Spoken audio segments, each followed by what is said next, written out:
घर की खवातीन का रोजाना का यही स्यापा होता है कि आज की पकावा। रोज रोज गोश्त पकाया नहीं जाता और सब्जियां पका ले तो ना बच्चे खाते हैं ना हाउस बैंड खाता है। तो अम्मा आपा और मेरी प्यारी खाला जान जरा इधर करो तो यार, इस तरह से सब्जी बनाएंगे ना इंशाल्लाह जिसने एक रोटी खानी है वो 2 रोटियां खाएगा। रही बात आलू की, ओंदी खैर है, वो तो हर सब्जी के साथ फिट हो जाता है और सबको पसंद भी है। सब्जी बनाने में ना थोड़ा दाल लगाया करें, उनको पता ही ना चले कि क्या सब्जी बनी है। करना कैसे चले मैं आपको बताता हूँ। फटाफट से रेसिपी को स्टार्ट करते हैं। बिस्मिल्लाहिर्रहमानिर्रहीम। एक कढ़ाई के अंदर ऑयल जो हमने इस तरह से शामिल कर दिया है। ऑयल को थोड़ा सा गर्म होने दें। जब ऑयल हमारा थोड़ा गर्म हो जाएगा ना, यहाँ पे हमने सबसे पहले प्याज शामिल करने हैं। ठीक है, इस तरह से 2 मीडियम साइज के प्याज आपने इसमें शामिल कर देने हैं। तो यहाँ पे प्याजों को ना हमने थोड़ा सा टाइम देना है। ठीक है, मसाला हमने बड़ा बेहतरीन करके बनाना है, तो उसके लिए प्याज जो है हल्के ब्राउन होने देंगे। तो जब तक प्याज हमारे ब्राउन हो रहे हैं ना, यहाँ पे हम सब्जियों की कटिंग कर लेते हैं। ये देखें हमने बैंगन ले लिए हैं, उनको छील लिया और इस तरह से आपने उनको काट लेना है। इस तरह से आपने लंबे लंबे स्लाइसेस के अंदर बैंगन को काट लेना। ठीक हो गया। इंशाल्लाह बैंगन इस तरीके से बनाएंगे वो बच्चे बड़े शौक से खाएंगे। तो अगर आप पहले से बैंगन की रेसिपी इसी तरह से बनाती हैं तो आप कमेंट सेक्शन में मुझे जरूर बताएं। बैंगन जो है ना उसके बहुत ज्यादा फायदा है, वो शुगर और कोलेस्ट्रॉल को बहुत कंट्रोल रखता है और बुजुर्ग भी कहा करते थे ये एक नरोई सब्जी है।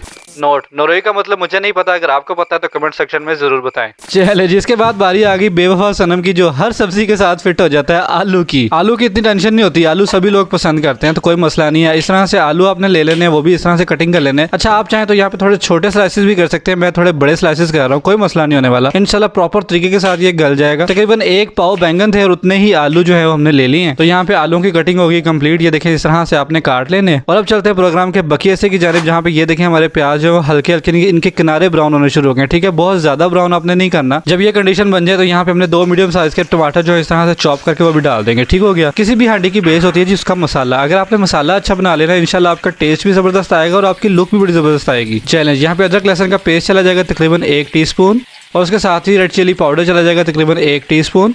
1 टीस्पून इसमें नमक चला जाएगा और साथ ही इसमें सूखे धनिया का पाउडर तकरीबन 1 टीस्पून चला जाएगा। चले जी, ये थी हमारी मसाले की चीज़ें। इनको आपने अच्छे तरीके के साथ यहाँ पे मिक्स कर लेना है और मिक्स कर लेने के बाद यहाँ पे बारी आ गई इसमें दही शामिल करने की। दही जो है तकरीबन आधा कप इसमें डाल रहे हैं हम लोग। दही आपने हमेशा फेंट के शामिल करना है। ठीक है, डायरेक्ट दही कभी भी शामिल नहीं करना, नहीं तो आपके मसाले में फुड़कड़ियाँ सी बन जाएंगी। तो दही जो हमेशा आपने फेंट के इस्तेमाल करना है, उसी से हमारे मसाले में एक बड़ी क्रीमी और बड़ी रेशमी सी लुक आएगी। चले जी, यहाँ पे दही को हमने अच्छे तरीके के साथ यहाँ पे मिक्स कर लिया मसाले के अंदर। माशाल्लाह यहाँ पे हमारा मसाला बहुत ही बेहतरीन जा रहा है। देखिए कितना प्यारा कलर आ रहा है। अब बारी आ गई यहाँ पे बैंगन शामिल करने की। जो बैंगन हमने स्लाइसेस किए हुए थे वो इस तरह से लाके आपने इसके अंदर शामिल कर देना है। ठीक हो गया जी। उसके बाद यहाँ पे चला जाएगा बेवफा सनम आलू जो है वो इसमें शामिल कर देंगे। चले, इनको जो है मसाले के साथ हमने अच्छे तरीके के साथ मिक्स करने लेना ताकि सब्जी पे सारा मसाला जो है लग जाए।